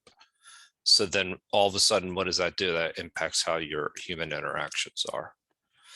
And then it forms, this also is your expressions, your actions.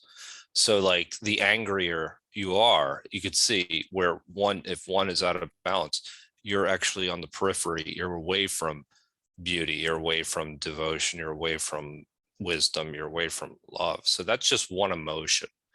And these are things that, again, you can start to capture a integrated way of looking at yourself, and both on a metaphysical and very physical level. That's the beauty of this model as well. Like there are logic diagrams that can be applied to this, and this is having the one that you just showed a moment ago is exactly the type of graphic when you start to apply weights and averages. It really is. It's a really powerful tool. I remember one that you put together 2 years ago that had family and friends and economy. It was a 4-quadrant one though. This is like this is much better. This is this is 1,000 times better. Yeah, exactly. This is the spirit integrated. No, right. This is the spirit integrated with that 4-factor model in a way. Yeah, no, it's just I just think so. I'm thinking so many things, but I want to open it up for Maritza. What are your thoughts, comments, anything? I don't know what you would like to talk about.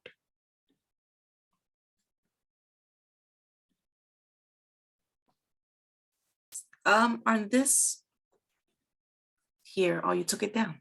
Oh, you want to? Okay, sure. I'll give me a second. Yeah, I was looking at this with the inner.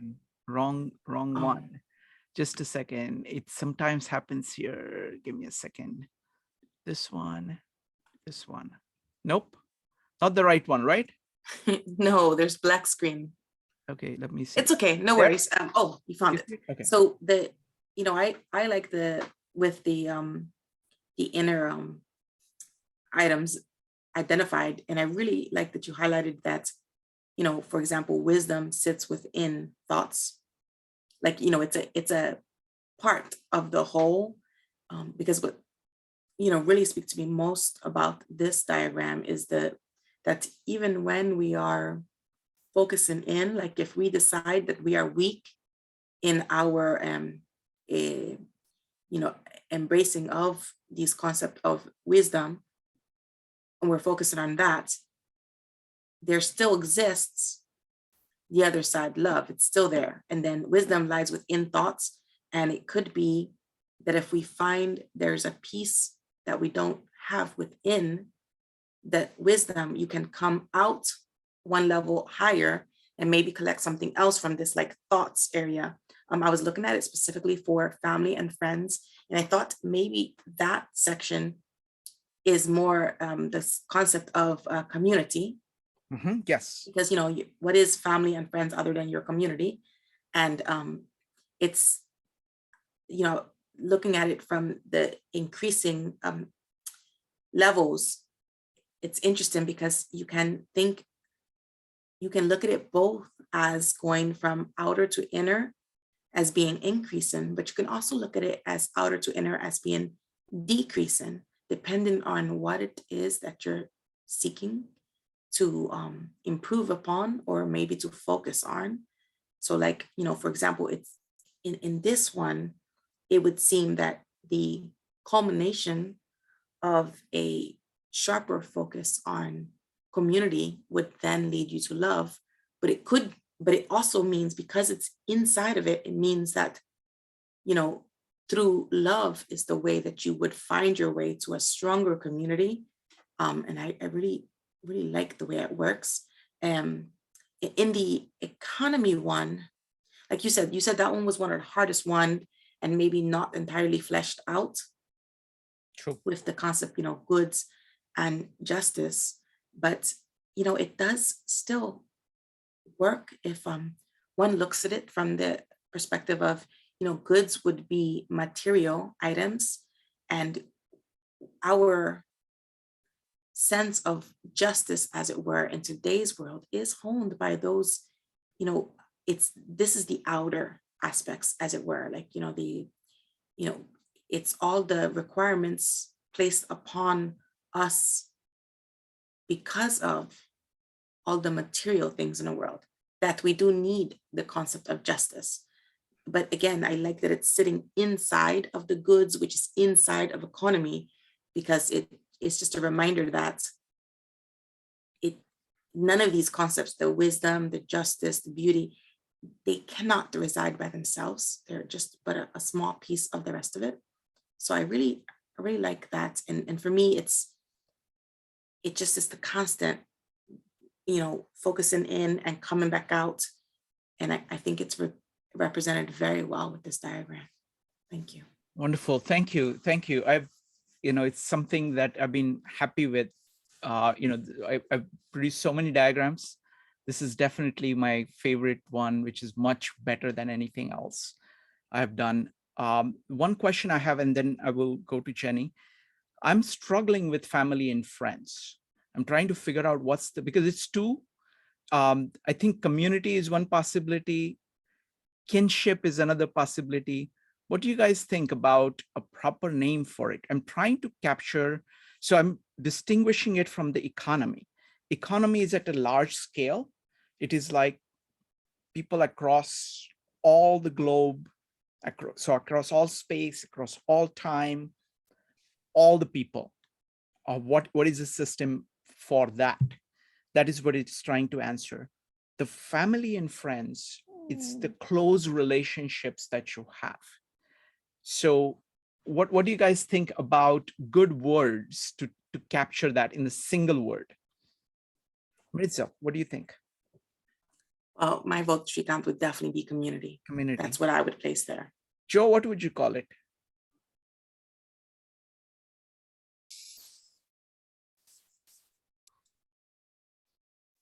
I'm not sure. Okay. I really have to think about it. I mean, Sure. Family and friends actually does. I think community is more meta, actually. So I like family and friends, but it's too long. It's two words. But there is something common because let me talk this out.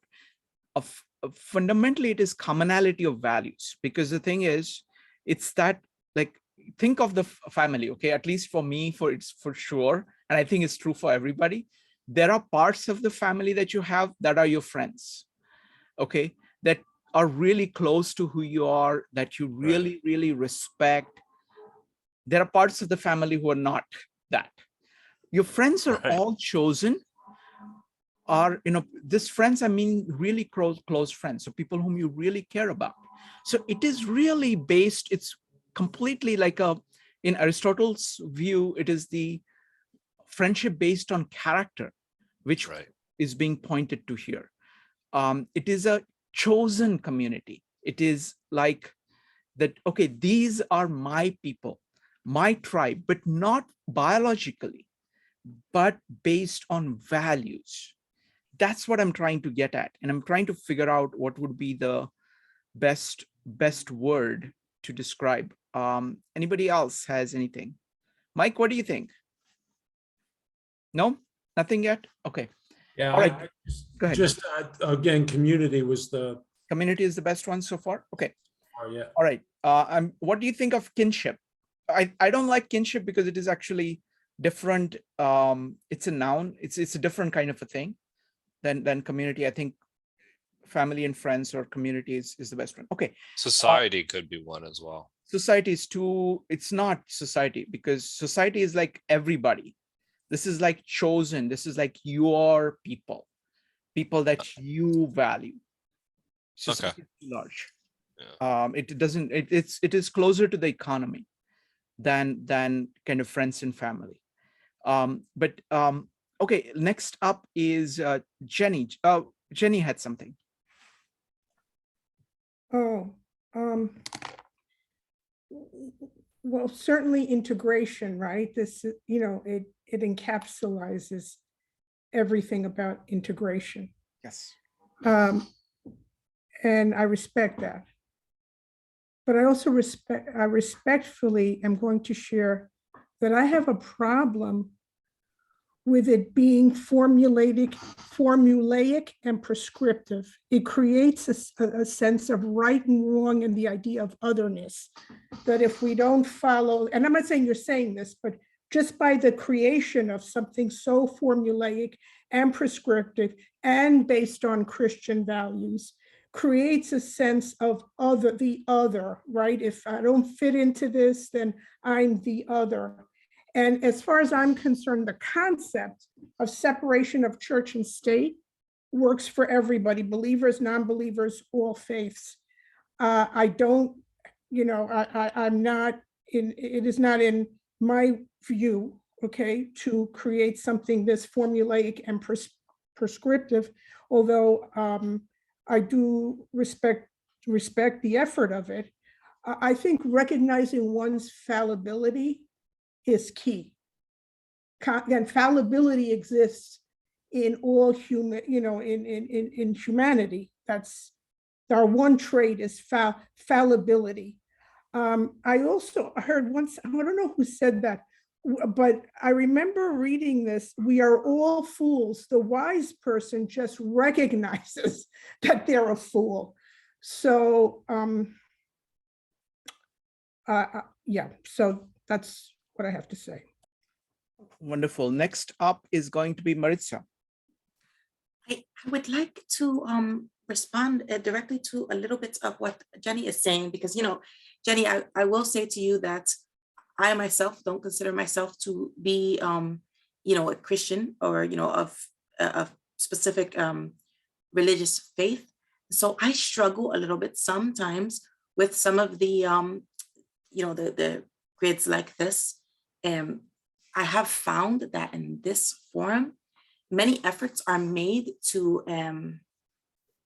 separate from it being a specifically religious thing. So this is, you know, I'm thinking, so this is the wrong forum.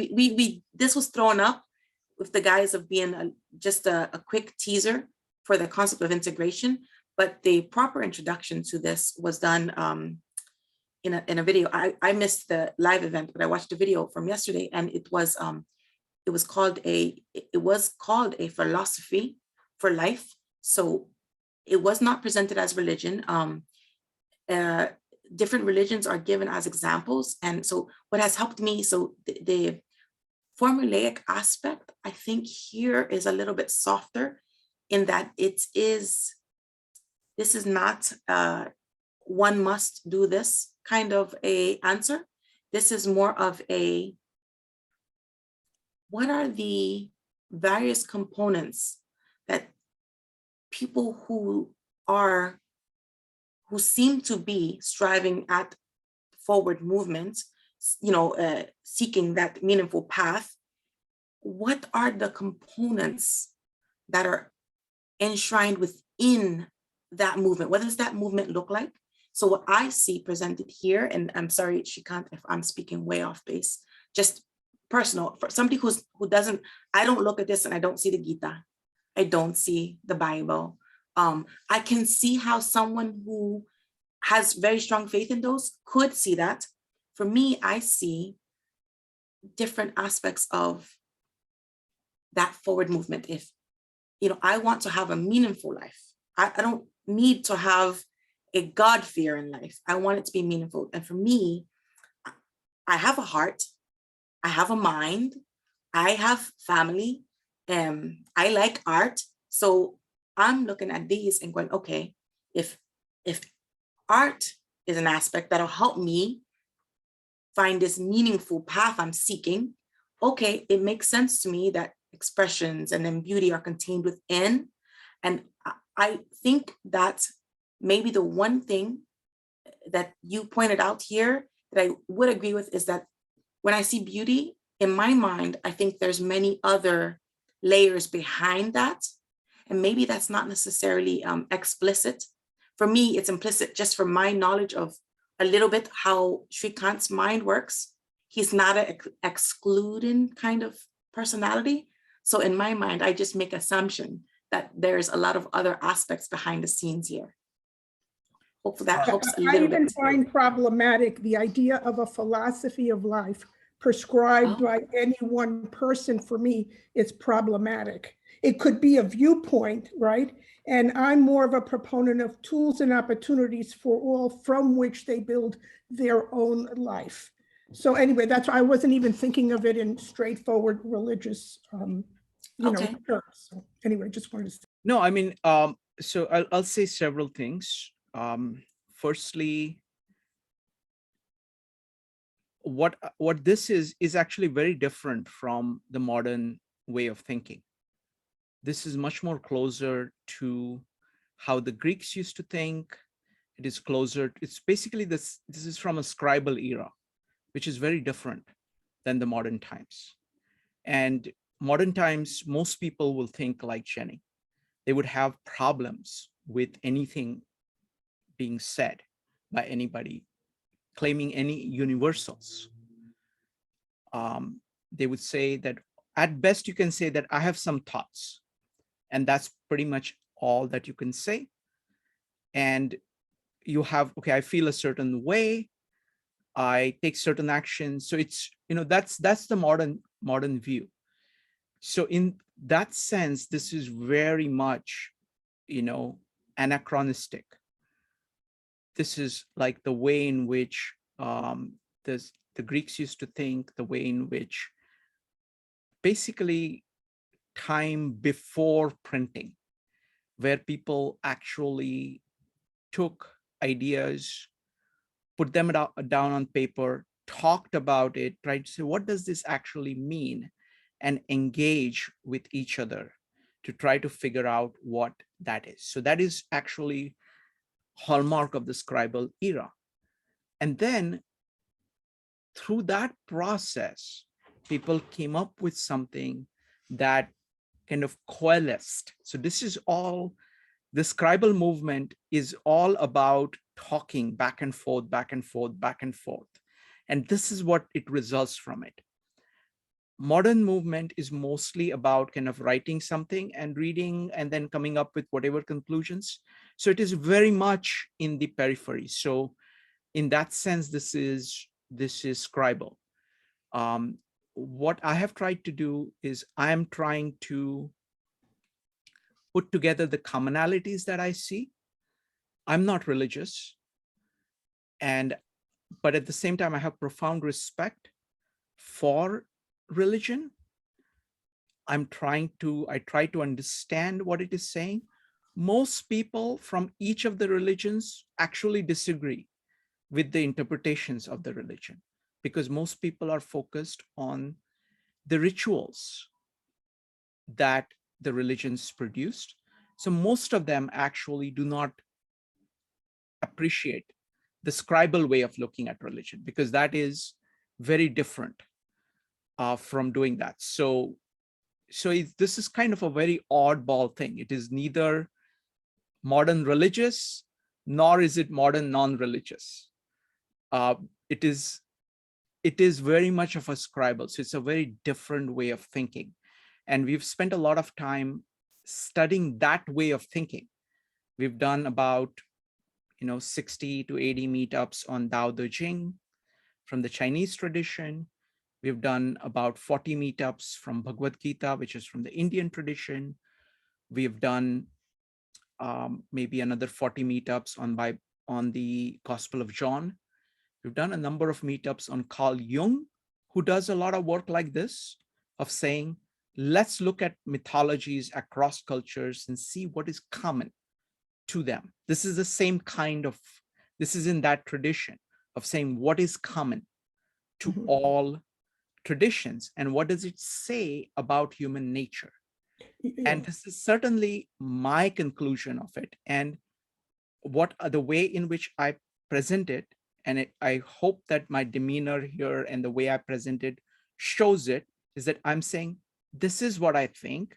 What do you think? And the entire 52 Living Ideas is about that, of saying all of us are individually trying to learn things. We are not saying, and we profoundly respect individuals learning. At the same time, we profoundly respect other people saying, this is what I think, to other people. And then the other person saying, I think this, I agree with this, I disagree with that. And it is through that process that we learn. So, and that tradition is also very non-modern. It is very scribal tradition. Modern things would be to get into Facebook groups and start, throwing, kind of flame wars against each other. So, which is not what we do here. So it is in that tradition. So Jenny, that's my. I just want to add something. First of all, I respect a lot of what you said. I respect this forum. But if anyone was going to put labels on me, I'm more, which are very inadequate for everybody. I'm more of a postmodernist and an existentialist. If you were going to pick that, and that's, so yeah. So yeah, I'm not a modernist. I'm more of a postmodernist and an existentialist. So of course, but I do appreciate that you're stating it, and it is what it is, and I respect that. So thank you. Thank you. Thank you. All right, wonderful. Does anybody else have anything? Joe, go ahead. Yeah, so I mean, I think that this fits with pretty much everything, in the sense that it's not prescriptive. It's an approach to self-discovery. So that, what somebody considers beautiful, it's what they, have come to an agreement, like as it's what they think is beautiful. It's not what someone else thinks is beautiful. It's the journey towards their internal center that they actually are going through, in that process that they start to understand everybody else. And I even see that it fits in an existential sense as well. When existentialism asks, what's the reason? What's life good for? And then this actually starts to allow you to answer those questions to a certain degree, because it starts to say, well, it's about beauty, or is it about it's about love or wisdom, or whatever it may be. There are some basic constructs that you arrive at on your own personal basis. It's not prescriptive, but it's more of a journey of the self. That I think that's where I see this framework I see it kind of fits with existentialism in a way, and it kind of answers the why kind of question when I think about that, in that sense. Anyway. Thank you, Joe. All right, folks. So this was wonderful, and thank you so much. And I got to talk. Unfortunately, folks, I cannot stop talking about this. And I think I'm getting a lot. I think I'm able to engage just so many different topics with this. So I'm very, very excited. I'm just delighted with all the feedback, all the comments. So thank you very much. And I don't know how to pronounce Joelle? No. Anyway, Yes. Thank you for reading the French poem. Really appreciate that, and I hope you liked the meetup. Yes, I did. Yes, Wonderful. I really enjoyed it. Everybody had like really, really good ideas, and yeah, I can't wait for the next one. Wonderful. Now you just make sure that you've joined the 52 Living Ideas, because that's where that's our main meetup group. Just make sure that if you in meetup, if you search for 52 Living Ideas, that's the main meetup. So as long as you're on that, you will see all the meetups that are coming up. Okay, thank you. I want to tell you that, folks, on this Sunday, we're doing a meetup on Gospel of John. We're going to be talking about Eucharist in Gospel of John. One of the gentlemen who has been studying the Gospel of John, chapter 13, is going to be talking about the chapter 13 and saying, okay, why is it that there is no Eucharist. It's there in all the other synoptic gospels, but it's not there in Gospel of John. What does that say about Gospel of John? What is the meaning of Eucharist? In what form is it there in Gospel of John? So that's going to be on Sunday. And I look forward to seeing some of you folks from Philadelphia on Saturday. I can't wait. All right. See you folks. Bye.